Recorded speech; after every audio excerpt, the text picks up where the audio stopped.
Sanctus, Sanctus,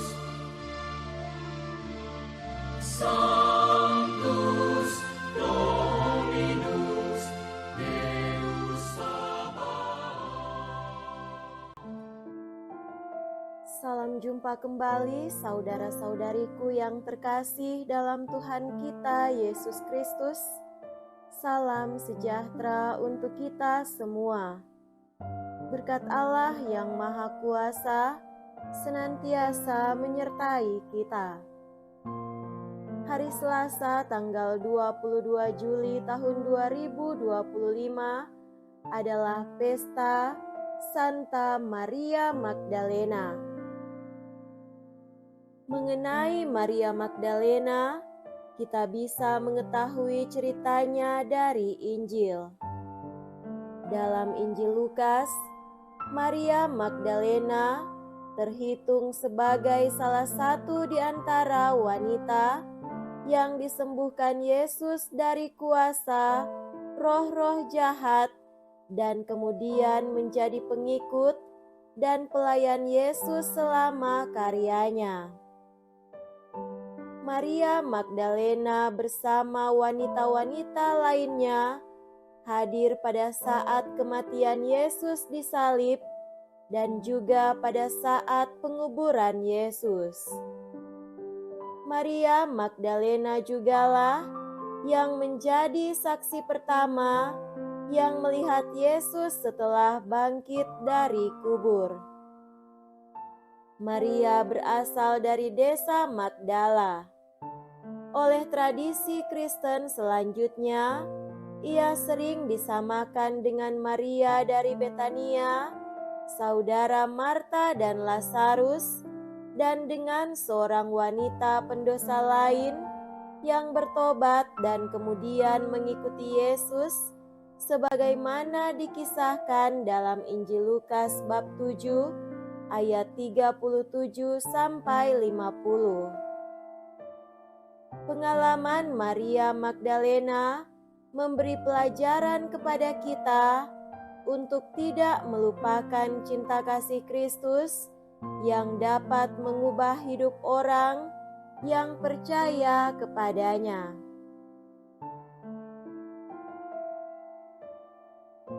Marilah kita mendengarkan dan merenungkan bacaan-bacaan kitab suci. Dalam nama Bapa dan Putra dan Roh Kudus. Amin. Bacaan pertama dari Kidung Agung bab 3 ayat 1 sampai 4a.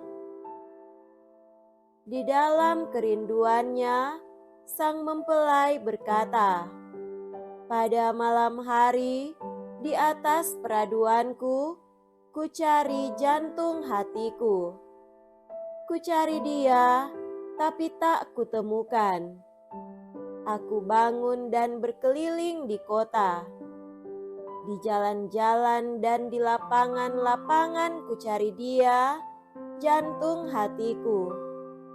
Kucari dia, tapi tak kutemukan. Aku ditemui peronda-peronda kota. Apakah kamu melihat jantung hatiku? Baru saja meninggalkan mereka, kutemukan jantung hatiku. Kupegang dia dan tak kulepaskan lagi." Demikianlah sabda Tuhan. Syukur kepada Allah.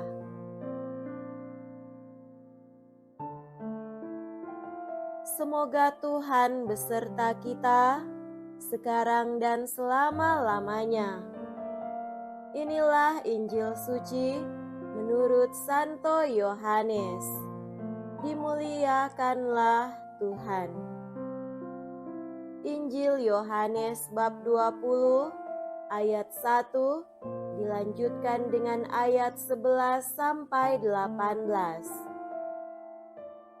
Pada hari Minggu Paskah, pagi-pagi benar, ketika hari masih gelap, pergilah Maria Magdalena ke kubur Yesus dan ia melihat bahwa batu telah diambil dari kubur. Maria berdiri dekat kubur itu dan menangis. Sambil menangis, ia menjenguk ke dalam kubur itu, dan tampaklah olehnya dua orang malaikat berpakaian putih, yang seorang duduk di sebelah kepala dan yang lain di sebelah kaki, di tempat mayat Yesus terbaring. Kata malaikat-malaikat itu kepadanya, "Ibu, mengapa engkau menangis?" Jawab Maria kepada mereka, "Tuhanku telah diambil orang, dan aku tidak tahu di mana ia diletakkan."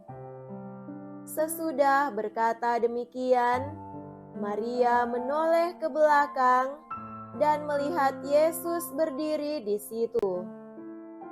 Tetapi ia tidak tahu bahwa itu adalah Yesus. Kata Yesus kepadanya, "Ibu, mengapa engkau menangis? Siapakah yang engkau cari?" Maria menyangka orang itu adalah penunggu taman. Maka ia berkata kepadanya, "Tuan, jikalau Tuan yang mengambil dia, katakanlah kepadaku di mana Tuan meletakkan dia, supaya aku dapat mengambilnya." Kata Yesus kepadanya, "Maria." Maria berpaling dan berkata kepadanya dalam bahasa Ibrani, "Rabuni," artinya guru. Kata Yesus kepadanya, "Janganlah engkau memegang aku, sebab aku belum pergi kepada Bapa. Tetapi pergilah kepada saudara-saudaraku dan katakanlah kepada mereka bahwa sekarang aku akan pergi kepada Bapakku dan Bapamu, kepada Allahku dan Allahmu." Maria Magdalena pergi dan berkata kepada murid-murid, "Aku telah melihat Tuhan," dan juga bahwa Tuhanlah yang mengatakan hal-hal itu kepadanya. Demikianlah sabda Tuhan. Terpujilah Kristus.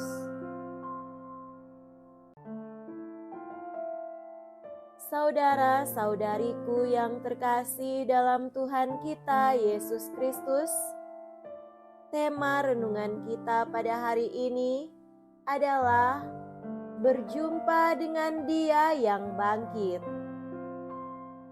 Hari ini kita merayakan pesta Santa Maria Magdalena. Lewat kisah Maria Magdalena dalam Injil, kita mendapat pengetahuan bahwa dia dibebaskan oleh Yesus dari pengaruh roh jahat. Lalu dia menjadi murid dan pengikut Yesus dan hadir ketika Yesus wafat di kayu salib sampai Yesus dimakamkan. Dalam perikop Injil Yohanes yang kita baru saja dengar, diceritakan bahwa pada hari Paskah, pagi-pagi benar, Maria berkunjung ke makam Yesus untuk membawa karangan bunga, rempah-rempah, dan meratapi perpisahannya dengan Yesus. Tetapi saat tiba, ternyata makam Yesus kedapatan sudah kosong. Maria Magdalena adalah saksi mata pertama yang melihat kenyataan kubur kosong yang dijaga oleh dua sosok yang berpakaian putih. Bagaimana dia sampai melihat Yesus dalam keadaan bangkit dan mengenalinya, sangat menarik untuk didalami. Tujuan awal Maria Magdalena ke kubur ialah untuk meratapi Yesus, untuk mencurahkan emosi kesedihan akibat perpisahannya dengan Yesus yang mengerikan, untuk mengungkapkan pengharapan terhadap Yesus yang sia-sia. Semua pengalaman hidup dan cintanya terhadap Yesus bagaikan sudah ikut terkubur. Tetapi saat mendapati kubur itu sudah kosong, kesedihannya semakin bertambah dan bercampur dengan kebingungan. Tuhanku telah diambil orang, dan aku tidak tahu di mana ia diletakkan. Saudara terkasih, pun pada saat Maria Magdalena menoleh ke belakang dan melihat Yesus berdiri di situ, dia tidak tahu bahwa itu Yesus. Yesus menyapanya, "Ibu, mengapa engkau menangis? Siapakah yang engkau cari?" Yesus membantu dia untuk jangan tenggelam saja dalam kesedihan dan kebingungan dan terkurung pada diri sendiri, tetapi mengalihkan perhatian pada siapa yang engkau cari. Sapaan ini pun belum mampu membuat Maria keluar dari dirinya. Baru pada saat Yesus menyapa dia dengan nama pribadinya, Maria, dia pun bisa mengenali dan berjumpa dengan Yesus yang bangkit. Yesus yang bangkit ini mengajak Maria untuk keluar dari kedalaman dan keterkungkungan dirinya dalam kesedihan dan kebimbangan, menuju pada pengenalan dan perjumpaan secara baru dan rohani pada kedalaman batin dan iman Maria, sebagaimana reaksi Maria dalam bahasa asli yakni Ibrani yang diakrabinya dengan sebutan Rabuni. Maria akhirnya melihat dengan mata iman Yesus yang bangkit, sehingga dia pergi dan berkata kepada murid-murid, "Aku telah melihat Tuhan." Saudara-saudariku terkasih, semoga pengalaman perjumpaan Santa Maria Magdalena dengan Yesus yang bangkit bisa memberi kita inspirasi untuk mengenali Tuhan yang bangkit dan hadir dalam kegiatan hidup harian kita. Serentak semoga warta pada hari ini mengajak kita untuk tidak menutup diri dalam kecemasan dan kebimbangan hidup, tetapi terarah dan berharap kepada Dia. Semoga pengharapan kita tidak mengecewakan. Amin. Dalam nama Bapa dan Putra dan Roh Kudus. Amin.